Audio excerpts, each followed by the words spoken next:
that we don't get a resolution before the presidential debate date, which is happening on January 19th. But is that really stalling, your outreach to the Nigerian people? No, actually not. Are you bothered? No, I'm not bothered. I'm for justice. Where have you been to in Nigeria? I've been to 33 states, including Nasarawa State, where I'm coming from today. I've been in Latvia, where I, paid a condolence visit to the people of Latvia because their emir died last night and is to be buried today. So my first assignment today was to go to his palace, met a lot of people, and then we went around town for a rally. Did you pay the usual obeisance that you refused to pay when you went to see the Oni of Ife? It's a controversy that people talk about because it suits their own particular. Is it a controversy? It became a controversy because they didn't understand what happened, or most people did, but felt that I'm bound by certain, certain traditional rules. And what I said was that in every situation you find yourself, you must ensure that you're respected, and it's only respect that can beget respect. And all traditional rules have at the core of it respect for everybody. It doesn't matter whether you're Yoruba, Edo, Hausa. So what we did was to go there and we did pay homage to the people of Latvia and greeted them and mourned with them and left. So, but nobody forced me to take any particular position, and I was given the respect that I deserved. I was ushered in directly to see the mourners, and I signed the condolence visit.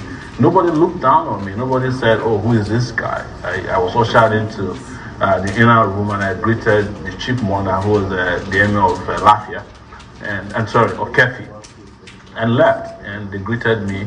But what happened at the Oni of Ife's palace was that I was kept waiting for 3 hours. And eventually, when the Oba came out, that's the Oni of Ife, there was no recognition of the fact that I was there. But when you look at it, when the son of the Queen of England came to Nigeria, all the traditional rulers were lined up behind them, right behind him. But when it's our case, we are treated as if we are second-class citizens. It's up to us to choose how we're treated anywhere we find ourselves. Okay.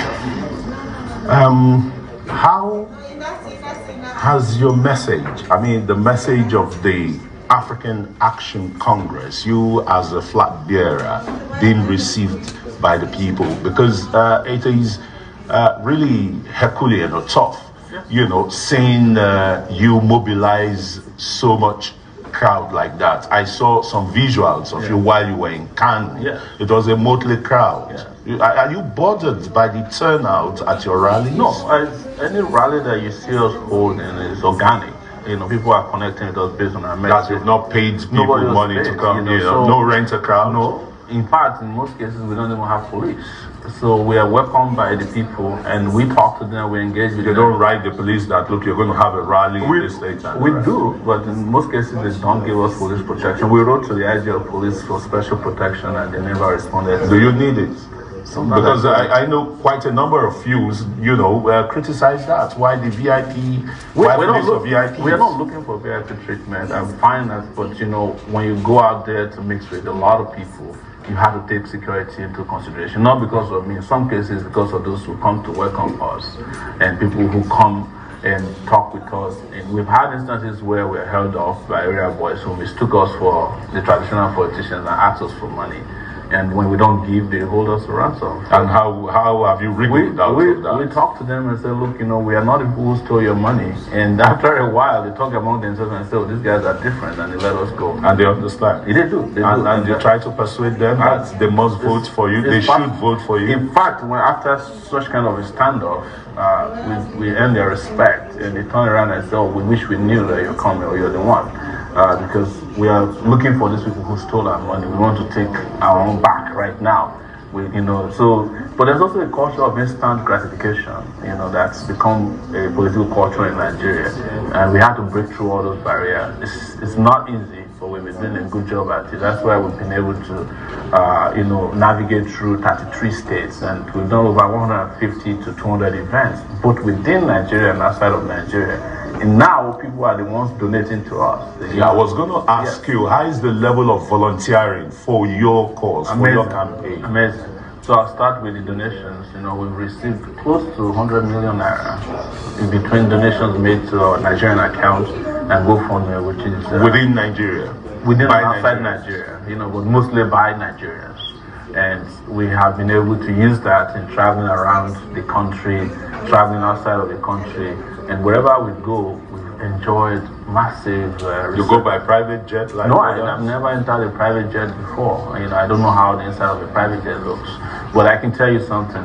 I have been to more cities and towns and villages in Nigeria than any of the presidential candidates with a private jet, including the President of the Federal Republic of Nigeria, Alhaji Muhammadu Buhari. Well, the President, Muhammadu Buhari, has gotten the endorsement of what once used to be a constituency. I'm talking about the National Association of Nigerian Students, NANS, where its leadership, only just about a week ago, or less than a fortnight ago, said to him at the presidential villa, Mr. President, we are giving you 20 million votes of the students so that he can continue. So let me break it down this way.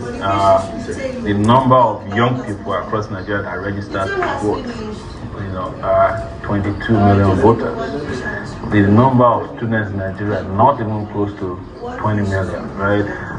The university with the highest number of students is the University of Calabar with about 43,000 students. I don't think that these NANS guys can provide Buhari with 20 votes. I can tell you that, I'm very convinced that they don't have. So you think it's a scam? It's a scam. It's a big scam. And NAS has been in the business of scamming people for a while now, And when you're talking about NAS, you have to ask which NAS. Is it the NAS that is headed by people who have already graduated from the university?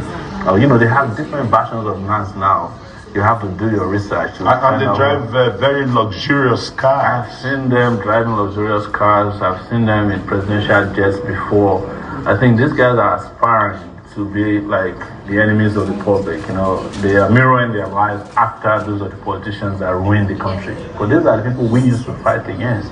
I came from the tradition of, socially responsible activism, politically active activism, and nowadays used to be completely against any kind of relationship with those in power that can taint. And even, giving awards, they give awards, So I have seen this same NAS people give award to the likes of Buruji Kashamo, a senator in Nigeria who's wanted in the US. I've seen them give awards to the most, ridiculous people. Is that what they're supposed to be doing? No, NAS has become commercialized. It has become a commercial entity, and their relationship with politicians is a transactional one. That's why you never see NAS fighting for express students.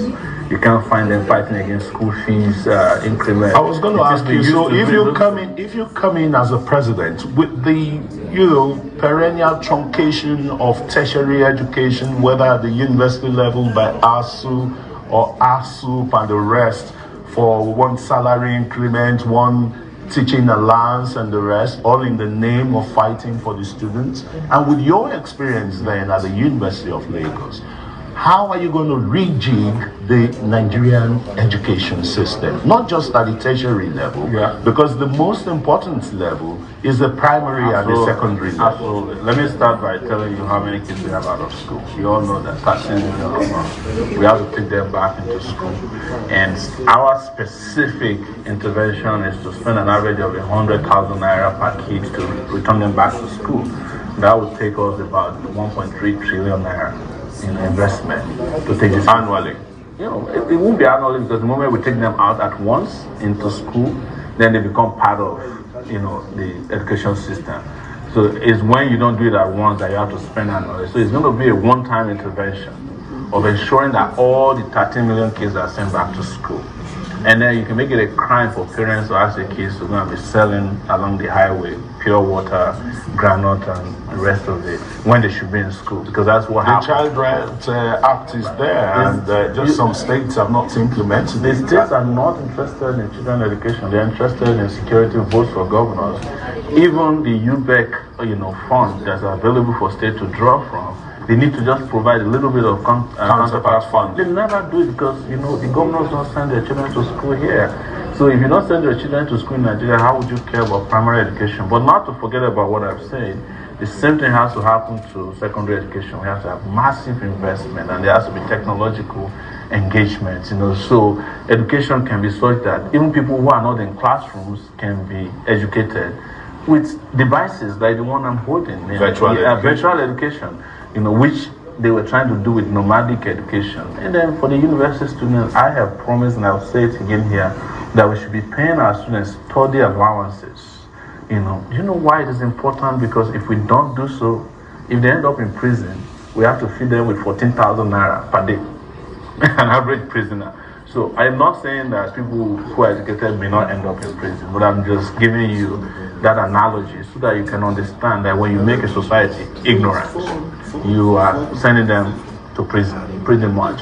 And that has been proven over time in bigger, even more advanced societies than ours.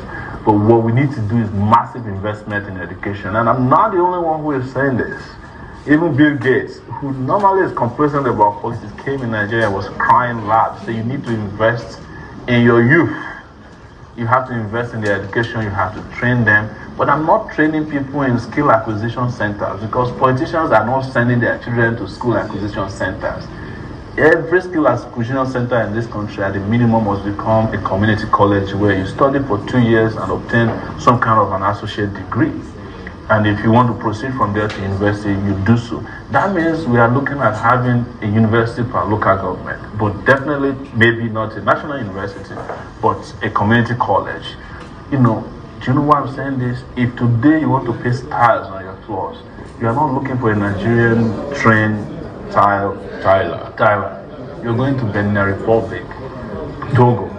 What they have done is they've improved their technical education to the extent that everybody that is engaged in this kind of skill acquisition or skill sets have gone through some kind of education that is not just freedom from a boss, but an education process that prepared them to do what they are doing. That's why they are better than our own people. Here we are still pursuing freedom, so to speak, because instead of learning through the college, you're learning from a boss. So, and I wanted to address ASU, which is an important thing. I have been through this whole ASU thing. It's been around for close to 30 years as well. And we must... Are they really supporting the students? Are they really fighting for the students? No, what you have to understand about ASU is that ASU understands that the Nigerian government is irresponsible. They are the ones who help them draft policy on its wasted. They know that this country is a drain pipe, and they're looking at how well they can get the government to give to keep the education system going. What we need to do is to drag ASU into the management of resources that are meant for university education.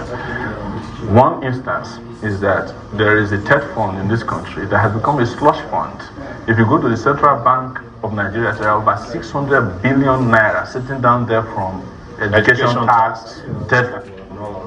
But what do? We put somebody, a non-entity in most of the cases, who has political connection to waste that money. If you go to a university now, if they show you a TED fund building, it's falling apart 4 years after it was built. The buildings that were built by the universities some 50 years ago, they are still intact. TED fund buildings are falling apart. It's political patronage money. That's why I call it a slush fund. But if should TED fund really still be there? It's just an interventionist agency that's supposed to have labs. But they're there, and we can institutionalize those interventionist funds and also add whatever we have as our national budget added to education. But by the time you add all of this together, you'll find out there is enough to take care of us. It's enough to take care of students. It's enough to take care of non-academic staff. It's enough to build our university. The reason why I'm not against ASU is that I was there at the University of Lagos when we took $120 million loan from the World Bank to improve so-called our university. What did the universities do with it? They built walls around the university hostels that were decaying. They didn't buy one single tube in the laboratories. There were no books that were known to have been purchased by them. It happened. And then virtual libraries have been in existence. And now you don't even need libraries as they used to be before. But how are universities tapping into it? If you go to these universities today, there are not many universities that even have functioning websites. You can count how many universities have emails for their students. So there's a lot of work to be done. But again, this is where the digital, brains must come to rescue the country, because we are doing things the analog way, and we're expecting a digital result. Waste of time. Okay, enough for education. Let's look at the health sector. Yeah. What is the African Action Congress going to bring, to help eradicate the issue of polio? Nigeria is still polio infested in the 21st century, and the rest, some communicable diseases that have been eradicated are still prominent here. Nigeria is the laboratory for all the diseases that are supposed to have, be eradicated. This is where you can find them. And it's because nobody has done much in improving our health infrastructure. Nobody has done much in improving upon our healthcare delivery system. We do not have a harmonized universal healthcare delivery system that is needed for a country like Nigeria. But you have the NHIS, which is supposed to, help smoothing all this. You know the history of NHIS. It's also a slush fund. I met the NHIS secretary, the one that was fired, at a public event one day. He was playing with his phone. The health minister, disaster. The guy was saying that doctors should leave their job to go and be tailors, because his tailor is a doctor. When you have people with that kind of mindset running and he was once the president of NAT. Yeah, when you have them running the healthcare sector, you are in trouble. But most importantly, what are we going to do? We have said that we will send manpower out there, because a lot of people in Nigeria have never had their blood pressure tested before. We need to put in at least 160,000 people, healthcare workers, to fan out of the country. It's the same way we want to do with education, 200,000 teachers immediately. But most importantly, we must also start tapping into, health technology. We are talking about telemedicine, where people who left Nigeria a long time ago, doctors who want to intervene but don't necessarily want to come in immediately, can use telephoning, to help people take care of their healthcare issues. It's not going to be massive as much as we would want at the beginning, but if you are thinking about 100 million phone users in Nigeria, we can get a text message or send a text message to a doctor. We can start solving the problems in that direction, because healthcare is no longer about massive hospital buildings anymore. A lot of also virtual healthcare systems have existed. But most importantly, which is important, is to provide a universal basic healthcare delivery program for Nigeria, where an average Nigerian can see a doctor regardless of their status, whenever they fall sick, that these doctors are available, and we figure out how to keep our doctors here, and we attract the ones that have left the same way they did in India, because we are spending $2 billion every year to get healthcare from India. And it used to be that Nigeria was tourism. Yes, healthcare tourism. We embark on, all of this medical tourism in India, whereas we could be the ones providing to the entire African sub-region, because we used to do for Saudi Arabia. Right now, Nigerian doctors, nurses are the most wanted or needed in the US, in the UK, in Canada. They're always looking for our doctors. Why is it that we cannot provide the healthcare that people need here? Because our government don't care. But you know why?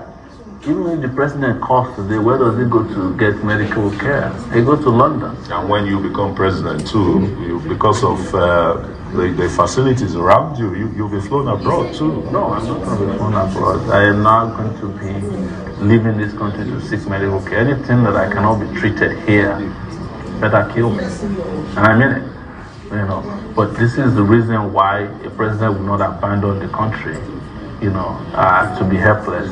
Because everything that is needed to start putting healthcare in place is not something that takes eternity, right? If you have 1.3 billion naira budget for the Aso Rock clinic, and you don't have a syringe there, it is not the fault of the public, it's the fault of the president and his people. And that's what the wife of the president said. And if you have 1.3 billion naira to spend on the Aso Rock clinic, there better be several billion others to spend in other clinics around the world. It doesn't take too much. And that is why the leadership with passion, the leadership with intellect, the leadership with connection and exposure is necessary, not the leadership with tunnel vision. This is what is killing us in this country. And that's why we're urging our people to vote for the right people into office. Vote for the right president and vote Omoyele Sowore. But some people will say Sowore doesn't have the experience. Where have you worked apart from being a publisher of an online newspaper? What management experience do you have? Some might still be saying, looking at you like the Lilliputian student union activist that you are, talking about 180 million people. That's not true. So you look at me, I'm sitting here 47 years old. Out of that 47, I've expended 30 years of my life fighting for what is right. I'm an experienced fighter. And when countries are under attack from mediocre leadership, they look for fighters to take them through that era. And I would ask you, what was Mandela's experience when he became the president of South Africa? He sat there in jail for 27 years. Where did he go to school? Which local government did he manage? Which state did he govern? No, because at he was a practicing lawyer before he went to jail. Absolutely. But he had not practiced. He had a very thriving chamber with the late Oliver Tambo and others. Then you can say that I also have a thriving, internationally recognized media company. You know, that's even probably had better necessary management skills than the rest. It's not giving me. I have that already. I've done that for 12 years. But I also manage events. You know, I manage crisis. You know, I was part of people who stayed on the front lines in this country when the military said they won't give up power. And we helped them get out of power. I was there when a man said he wanted to continue like Mugabe in this country, and we helped his power. I was one who midwifed the time most difficult for Nigerians when a sick president was sitting in Saudi Arabia and they said he was recovering. And we helped to ease him out of power so that the democracy in Nigeria grew and was consolidated over time because of our engagement. And that is what leadership is about. So the experience you are talking about is the experience in corruption, in assassination, is the experience in destruction of public institutions. I don't have that, and I don't want that, and I'm sure Nigerians are tired of that.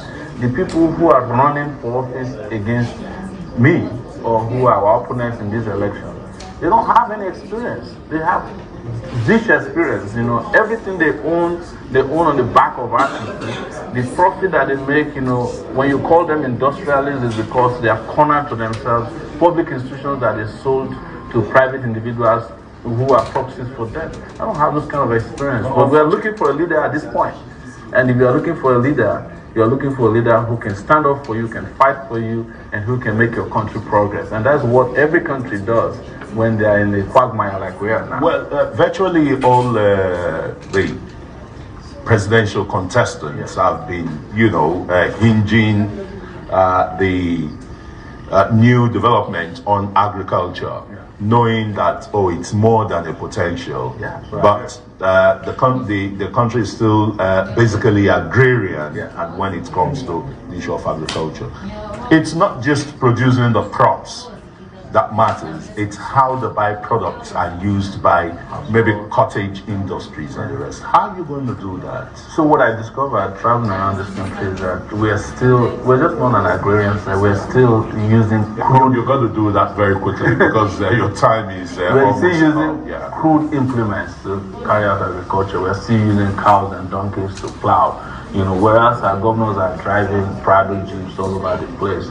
And I agree completely with people who say agriculture has moved to the agrarian one that you used to know. It's become an entrepreneurial, you know, business in which we must get in the game and identify the products that work for us. But most importantly, we need to be able to do post-harvest production of our crops in this country.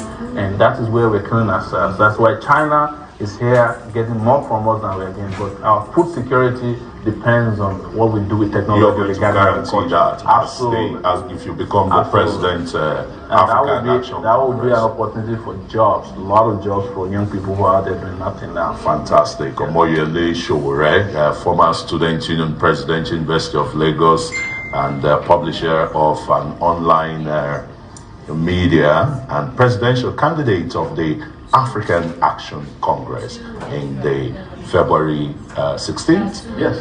Presidential. That's my birthday. Oh, fantastic. So we'll be coming to the polling unit to watch it with you. Thanks very much for being part of Nigeria 2019. And you're still watching the program, Nigeria, the road to 2019. Plenty more still ahead, including we'll be speaking to the spokesperson for the coalition of United Political Parties, CUPP, who is demanding that the Independent National Electoral Commission use separate accreditation of voters on election day with the figures recorded, announced and issued to political parties agents before voting starts. Stay with us.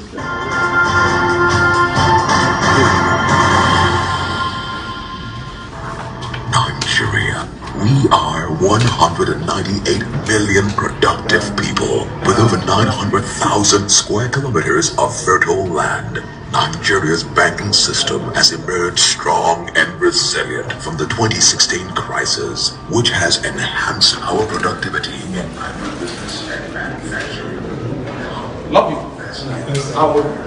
Okay. How you feeling, Mr. President? Good. Are we good? Are we good? Yeah, excellent, powerful, brilliant, very brilliant. I help out with these guys, technology. How are you? Thank you. I'm the one that's the doctor. All right, so we'll be in touch. All right. I'd love to listen before the next time. It's something else. And I promise that we will be able to take from him. Okay. So very, very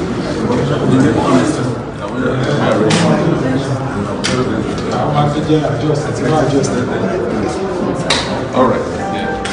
Yeah, I'm like, I need to rest with me. And I think I'll get all right.